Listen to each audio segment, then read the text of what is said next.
Você tem herdeiros ou você tem herdeiros e sucessores? Tudo bom? Parece fácil responder essa, né? Mas nem sempre é tão fácil assim. Afinal de contas, nem todos os teus herdeiros são seus sucessores. Ou seus sucessores são seus herdeiros? Então pensa na seguinte situação. Você pode chegar em mim e falar o seguinte: todos os meus herdeiros são meus filhos. Ótimo, isso daí está esclarecido. Todos os meus filhos são meus sucessores. E eu te pergunto, será mesmo? Sucessão ali, o seu sucessor, seria aquele que vai executar as tuas atividades para dar continuidade na tua empresa, na tua gestão, na tua fazenda, enfim. E nem todos os filhos estão preparados. Vamos pegar um exemplo.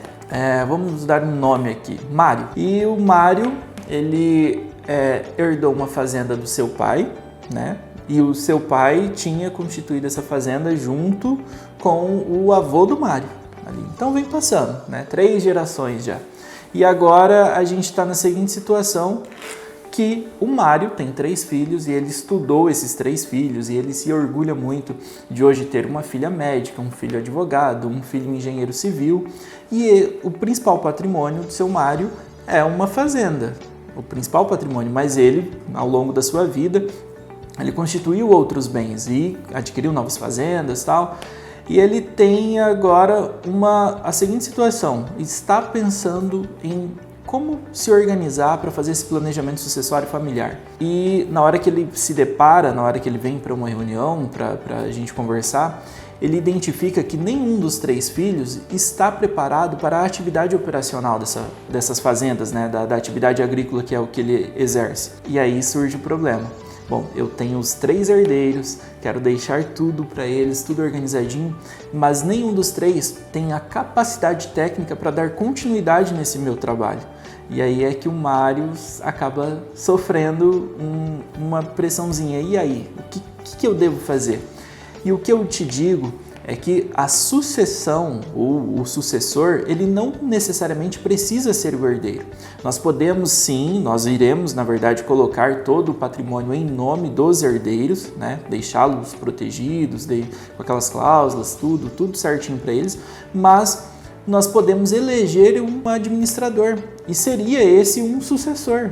É ele quem vai administrar. Esse sucessor, ele pode ser uma pessoa técnica, gabaritada para a execução dessas atividades. E aí você pode me perguntar, tá, mas esse sucessor precisa ser da família? Não. Assim como funciona em grandes empresas, onde se contratam CEOs, administradores e tal, se contrataria sim uma pessoa, o seu Mário iria contratar uma pessoa para estar cuidando dessa parte para ele, né? Essa pessoa remunerada, salariado, com direito à comissão, com tudo, porém prestando contas para os herdeiros. E esses herdeiros recebem a distribuição de lucros referente a esse patrimônio. Tudo que precisa é que você, que esteja aí no lugar do seu Mário, né, da nossa historinha aqui, é que você avalie se a continuidade das suas atividades, elas podem ser feitas pelos seus herdeiros. É isso que você precisa estar analisando. Se elas podem, se eles estão gabaritados, se eles têm essa condição, ótimo, bacana, mas nem sempre tem. Como no nosso exemplo, os filhos procuraram outras atividades e não querem deixar essas atividades para poder vir gerir o patrimônio que foi constituído da família.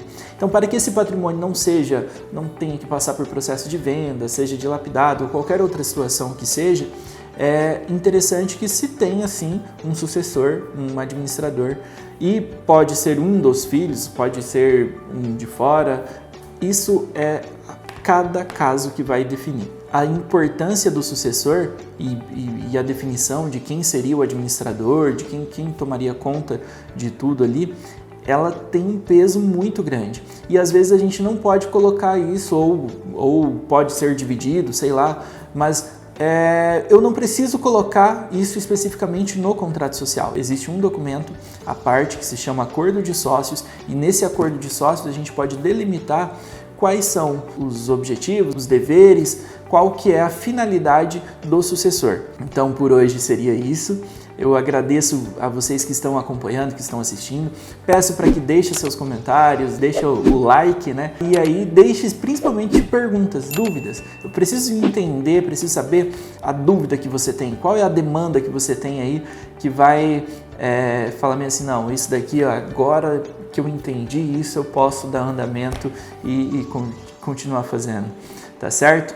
Então eu agradeço e tudo de bom para você. Você já está aqui no YouTube nos acompanhando. Dá uma olhadinha também no nosso Instagram, no nosso Facebook, acompanhe nossas páginas, acompanhe nossas redes sociais.